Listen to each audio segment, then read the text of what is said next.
합니다.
성도님들을 통해서 그리스도의 향기가, 그리스도의 그 복음이 생명 없는 자들에게 흘러가기를 소망합니다.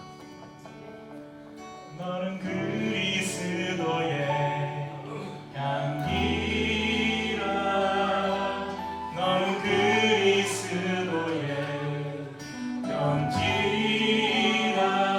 하나님 앞에서 그리스도의 향기 너를 통해 생명이 흘러가리, 너를 통해 생명이 흘러가리. 우리 서로를 축복하면서 너는 그리스도의 향기라, 너는 그리스도의 편지라, 하나님 앞에서 그리스도의 향기 너를 통해 생명이 흘러가리, 너를 통해 생명이 흘러가리. 아멘. 낮에 내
나를 도와주소서.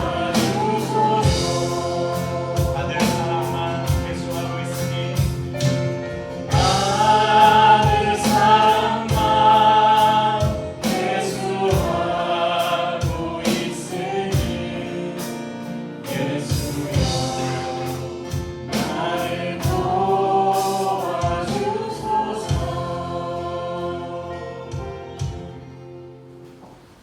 여름 캠프 때 저희가 저녁 시간에 말씀을 나누면서 이 시대의 유행처럼 번지는 단어가 하나 있다고 제가 말씀을 드렸죠. 뭡니까? 각자 도생. 이런 유행 때문인지 어제 이렇게 TV에 채널을 넘기다 보니까 TVN이라는 채널에서 앞으로 9월 16일인가 이렇게 챙겨보십시오. 9월 16일인가 시작하는 드라마를 예고편을 보여주는데 드라마의 제목이 효시민의 각자 도생. 네, 제가 이 각자 도생이 드라마나 영화나 뭐 이런데 타이틀로 쓰인 것을 제 기억에는 본 적이 없는데 이제 시대가 너무 그런 시대다 보니까 이제 드라마의 제목으로도 이 사자성어가 쓰이는 것을 볼 수 있습니다. 그래서 오늘 나누는 사자성어 시리즈의 두 번째 사자성어는 바로 각자 도생입니다. 네, 각자 도생. 각자가 스스로 제 살 길을 찾는다. 또 다른 표현을 해보면 사람은 제각기 살아갈 방법을 스스로 도모한다. 이렇게 볼 수 있습니다. 여러분 대부분의 사자성어들이 중국에서 건너온 것들이 많잖아요. 그런데 이 각자 도생이라는 이 사자성어는 검색을 해봐도 없어요. 그래서 사람들이 이 사자성어를 추적을 해보니까 가장 처음 기록된 문헌이 어디냐면 조선왕조실록 55권 선조 27년 9월 6일의 기록에 이 각자 도생이라는 말이 나옵니다. 여기 제가 네모로 표시해놨는데 왼쪽은 한글로 번역을 해놓은 거고 오른쪽은 원래 저 비변사에서 외적의 침입에 관해서 보고하는 장계를 올리는 부분에 이런 글이 있는데 네, 제가 여기에서부터 읽어드리면요 저도 못 외우니까 한자는 모르니까 우리 저기 채빈 아빠가 읽으셔야 되는데 역장갱이 살육지와 예위고유 사지 각자 도생사 해석하면요 또한 장차 사육의 재앙이 걸릴 것이니 미리 알려주어 각자 살기를 도모할 것. 그러니까 이제 외적이 침입해서 이제 사육 백성들을 죽일 거니까 백성들은 각자 알아서 살아남아라. 이런 글입니다. 여러분 지금의 이 나라를 보면 정말 각자 도생의 시대가 맞구나 하는 생각이 듭니다. 국가에 여러 큰 재난이 생겨도 누구 한 사람 사과를 하거나 책임을 지지 않는 그런 정부. 홍수가 나고 많은 국민들이 죽었는데 한 나라의 대통령이라는 사람이 내가 지금 간다고 될 수가 있느냐. 오늘 설교 시간에는 제가 대통령 좀 까겠습니다. 내가 간다고 될 수 있겠느냐 하면서 다른 나라의 정상들은 그 정상회의를 하면서 다른 나라들도 다 막 홍수가 났거든요. 그 일정들을 취소하고 자기 나라로 귀국을 하는데 예정에 없던 일정까지 만들어서 귀국을 늦추는 우리나라의 대통령. 그럼 국가의 가장 높은 리더십이 그런 모습을 보이면 그 하부 조직은 어떻겠어요? 어느 누구도 책임지려 하지 않죠. 나라가 그러니까 국민들의 삶의 태도도 마찬가지입니다. 남이 어찌됐든 상관없고 나만 살아남으면 된다. 이런 의식이 점점 우리의 주위에서 팽배해져 갑니다. 남을 짓밟고서라도 더 많은 것을 가져야 하고 더 높은 곳에 올라가야 한다고 사람들이 생각하면서 살아갑니다. 우리나라 역대 대통령 중 한 분이 자신의 책에 이런 말을 했습니다. 한번 읽어보실래요? 비가 오지 않아도 비가 너무 많이 내려도 다 내 책임인 것 같았다. 9시 뉴스를 보고 있으면 어느 것 하나 대통령 책임 아닌 것이 없었다. 대통령은 그런 자리였다. 보면 전 대통령이 자신의 제 운명이다라는 책에서 쓴 글입니다. 여러분 리더의 자리는 그런 자리죠. 여러분 하다못해 이 20명이 조금 넘는 이 작은 교회를 목회하는 저도 성도들에게 누가 아프다, 누가 무슨 일이 있다 그러면 너무 마음이 아파요. 그래서 내가 기도를 많이 못해서 그런가, 내 책임같이 느껴지는, 목회자가 못나서 그런가, 그런 마음을 갖게 돼요.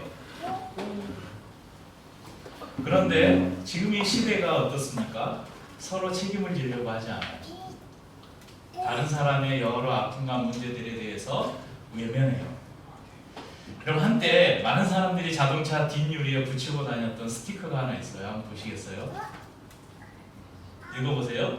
내 탓이오. 여러분, 우리 천주교의 우리나라에서 가장 존경받는 천주교 신부님 기억하시나요? 김수환 추기경. 우리나라 아마 최초의 추기경이셨죠. 저희가 천주교니 기독교니 이걸 떠나서 김수환 추기경이 자신의 고백을 이제 천주교 평신도 사역 사도직 협의회 여기에서 이것을 우리뿐만 아니라 좀 캠페인으로 벌려 나가자. 그래서 이 스티커를 만들고 당시에 천주교인들의 차 뒤에는 대부분 이런 스티커가 붙어 있었어요. 그러니까 뭐냐면 여러 가지 문제에 대해서 서로 책임을 미루지 말고 그게 내 탓이다, 나 때문이다, 그렇게 먼저 우리가 인정하자, 그런 운동이었죠. 그럼 바벨론의 포로로 끌려갔다가 그곳에서 총독까지 올랐던 인물이 있습니다. 느헤미야라는 사람이에요. 느헤미야가 황폐하게 된 이스라엘의 소식을 듣고 하나님께 이런 기도를 드립니다. 느헤미야서 1장 6절 7절에 보면 이제 종이 주의 종들인 이스라엘 자손을 위하여 주야로 기도하며 우리 이스라엘 자손이 주께 범죄한 죄들을 자복하오니 주는 귀를 기울이시며 눈을 여시사 종의 기도를 들으시옵소서. 나와 내 아버지의 집이 범죄하여 주를 향하여 크게 악을 행하여 주께서 주의 종 모세에게 명령하신 계명과 율례와 규례를 지키지 아니하였나이다. 여러분, 느헤미야는 하나님 앞에 신실한 사람이었어요. 그래서 느헤미야를 통해서 다시 성벽을 재건하고 하나님 이스라엘이 회복되는 그 일들을 느헤미야를 통해서 하셨는데, 여러분, 느헤미야의 나와 내 집, 내 아버지의 집이 범죄했다고 고백해요. 이스라엘이 그렇게 망한 것은 이스라엘 백성들의 죄가 아니라 바로 나와 내 아버지 집이 하나님의 말씀을 순종하지 않았기 때문입니다. 그렇게 하나님 앞에 기도를 합니다.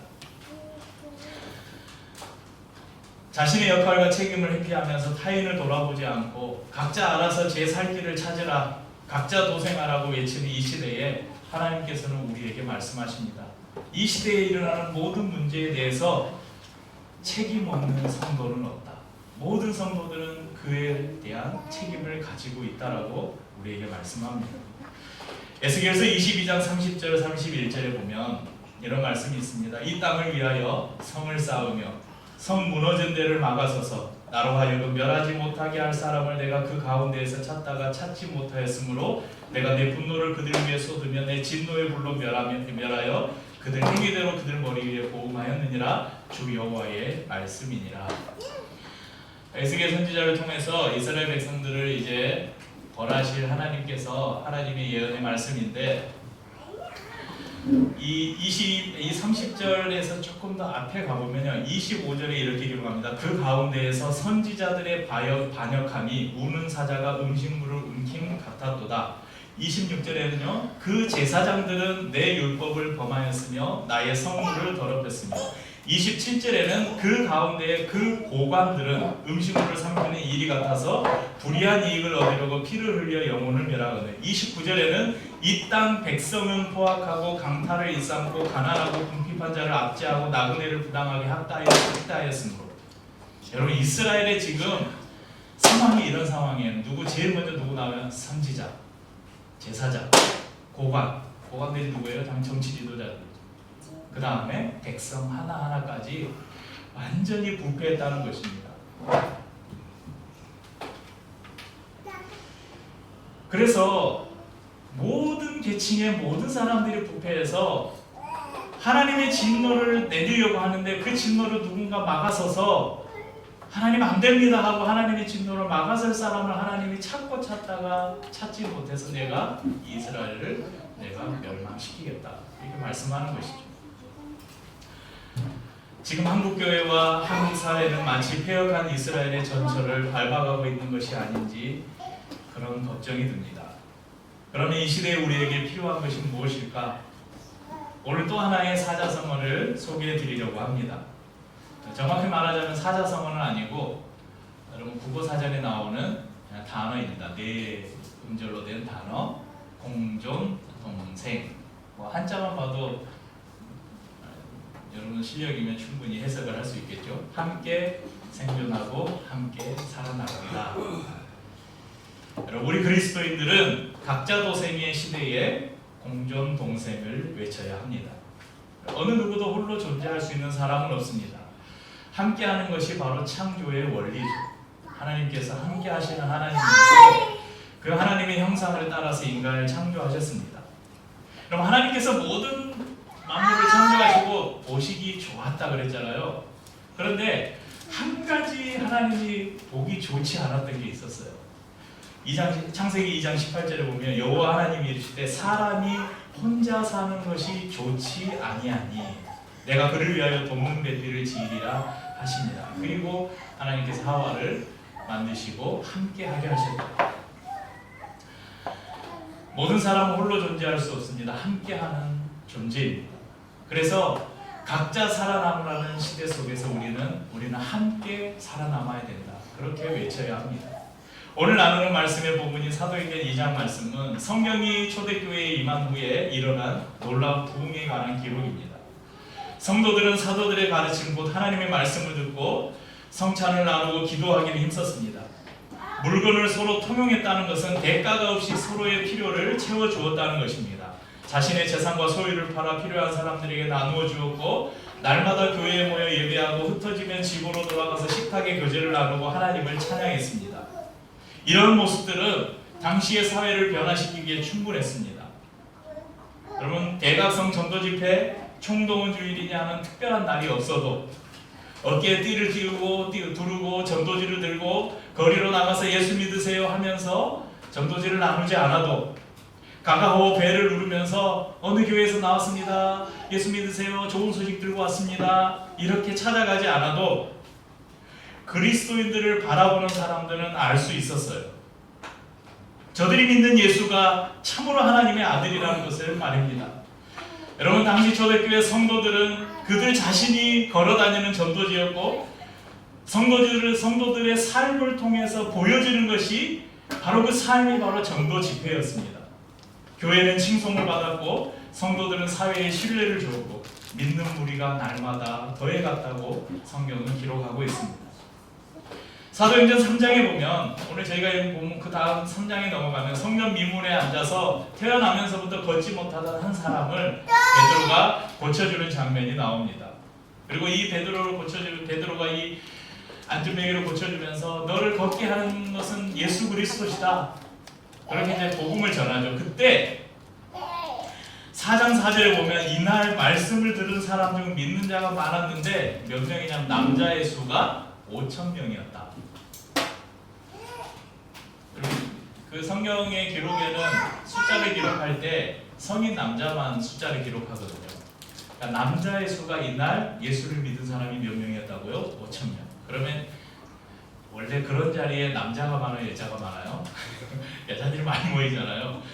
뭐 동수로 한다 그러면 여자까지 포함하면 10,000명. 거기에 애들까지 한다 그러면 1인 2가구 1인 2자녀 하면 1가구 2자녀 하면 20,000명.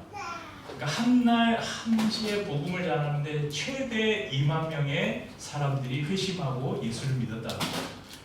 이런 일이 일어날 수 있을까요? 근데 제가 곰곰이 생각을 해봤어요. 야, 단 한 번의 베드로의 기적과 단 한 번의 설교로 그 많은 사람들이 예수를 믿을 수 있었을까? 그 전에 예수님도 기적을 많이 행했잖아요. 그런데 뭐 그런 이런 놀라고 막 몇천 명씩 회심하는 일들이 성경에 없어요.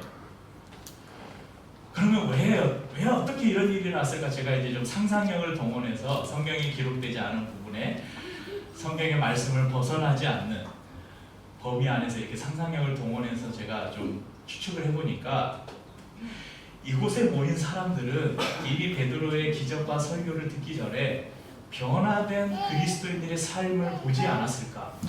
그런 합리적인 추론을 해볼 수 있을 거예요. 여러분, 내 주위에 어떤 사람이 예수를 믿었대요. 그런데 이 사람의 삶이 완전히 달라졌어요. 얼굴에는 날마다 기쁨이 넘치고 가족들이 너무 사랑하고 막 이 사람이 내가 뭐가 필요하다 그랬는데 자기 것을 갖다가 막 나에게 줘요. 그런 삶을 보고 저 사람이 왜 저러지? 그러면 사람이 이상해지면 빨리 죽는다든지 아니면 뭐 해가 서쪽에서 뜬다든지 뭘 잘못 먹었다든지 뭐 이러잖아요. 그러니까 사람들이 궁금해해요. 안 하던 행동을 하면 저 사람이 왜 저러지? 궁금해하겠죠. 그때 이 사람들이 복음을 들은 거예요. 아, 저 사람들의 삶의 변화의 이유가 바로 예수 그리스도 때문이구나. 아마 그래서 이렇게 수많은 사람들이 예수를 믿지 않았을까? 그런 합리적인 추론을 해봅니다. 그리고 계속해서 사도행전 4장 32절에서 35절 말씀에는 이렇게 기록하고 있습니다. 믿는 무리가 한 마음과 한 뜻이 되어 모든 물건을 서로 통용하고 자기 재물을 조금이라도 자기 것이라 하는 이가 하나도 없더라. 사도들이 큰 권능으로 주 예수의 부활을 증언하니 무리가 큰 은혜를 받아 그 중에 가난한 사람이 없으니 이는 밭과 집 있는 자는 팔아 그 판 것의 값을 가져다가 사도들의 발 앞에 두매 그들이 각 사람의 필요를 따라 나누어 줍니다. 이런 놀라운 그 복음의 역사가 우리 시대에 또 일어날 수 있을까? 의문과 함께 또 기대도 해봅니다. 그래서 이제 이런 삶을, 이런 그 초대교회의 놀라운 삶을 그렇게 막 부러워하고 닮고 싶어하는 사람들은 이제 어떤 그런 삶을 막 갈망하는 사람들은 이제 우리나라에도 있고 전 세계 여러 곳이 있어요. 이제 공동체를 만들어요. 그곳에서 자기들끼리 모여 살면서 거기에는 자기 재산이 없어요. 수입을 벌면 공동 재정, 공동 나눔, 공동 분배. 그건 그냥 근데 그건 자기들끼리 모여서 하는 거잖아요. 이 사회 전체가 그런 일이 일어날 수 있을까? 멀리 가지 않고 우리 교회 안에서는 그런 일이 일어날 수 있을까? 어느 성도의 어떤 어려움, 경제적인 어려움이 있는데 내가 좀 여유가 있어요. 내 것을 팔아서 여러분 집을 팔고 여러분 부동산을 팔고 적금을 깨가지고 저 성도에게 빌려주는 게 아니라 그냥 줄 수 있을까? 생각 한번 해보세요. 잠깐 생각을 한번 해보고 이제 고민에 빠지시겠죠, 여러분들이. 그럼 성도님들, 그때의 초대교회의 성도들과 우리는 다른 복음을 들었습니까? 동일한 복음을 들었잖아요. 여러분, 우리에게 임하신 성령이 다른 분이십니까? 그때 초대교회에 임한 성령하고 지금 우리 안에 있는 성령하고 다른 분이에요? 동일한 성령이 우리 안에 있습니다. 그들이 믿는 예수는 다른 분이에요? 그들이 믿는 예수와 우리가 믿는 예수가 다릅니까? 동일한 예수를 우리의 구세주로 믿고 있고 동일한 하나님을 우리의 아버지로 부르고 있습니다. 그런데 왜 우리는 초대교회 성도들처럼 살지 못하는 것일까요? 솔직히 제가 여러분에게 정답을 드리지는 못하겠어요. 왜냐하면 저도 그렇게 살지 못하고 있고 우리 각자 각 성도들의 삶의 환경과 처지가 다 다르기 때문에 각자를 붙잡고 있는, 그렇게 살지 못하도록 붙잡고 있는 우리 각자 안에 있는 그 원인들이 다 다르기 때문에 이렇게 해야 됩니다, 제가 이렇게 말을 못하겠어요. 그렇지만 오늘 한 번 더 고민해 보자는 것입니다. 한 번 더 우리의 삶을 점검해 보자는 것입니다. 왜 우리는 초대교회 성도들처럼 그런 삶을 살지 못하고 나의 것을 나누는 것에 인색하고 나의 것을 뺏기는 것에 인색하는 것일까? 이런 고민을 한번 해보자는 것입니다. 그리고 조금 그 모습을 닮아가기 위해서 내 안에 끊어버려야 될 것, 내 안에 버려야 될 것은 무엇일까? 그것들을 한 번쯤 생각해보고 한 걸음 좀 옮겨보자는 것입니다. 그렇게 저와 여러분이 조금씩 예수님을 닮고, 우리가 아까 찬양 가사 가운데 고백한 것처럼 예수님을 닮고 바울을 닮고 또 초대교회 성도들을 닮아간다면 각자 도생을 외치는 시대 속에서 우리는 공존 동생의 시대로 우리의 시대를, 우리의 삶을 바꿔갈 수 있지 않을까, 그런 생각을 해봅니다. 성도님들, 우리가 하나님으로부터 얼마나 큰 사랑을 받았습니까? 우리가 받은 사랑을 통해 이렇게 감동적이고 마음 따뜻해지는 이야기들이 다른 누군가가 아닌 우리 기류의 교회 성도들의 삶의 자리에서 매일매일 일어나는 은혜가 있기를 주님의 이름으로 축복합니다. 이렇게 우리 찬양하고 성찬을 나누도록 하겠습니다.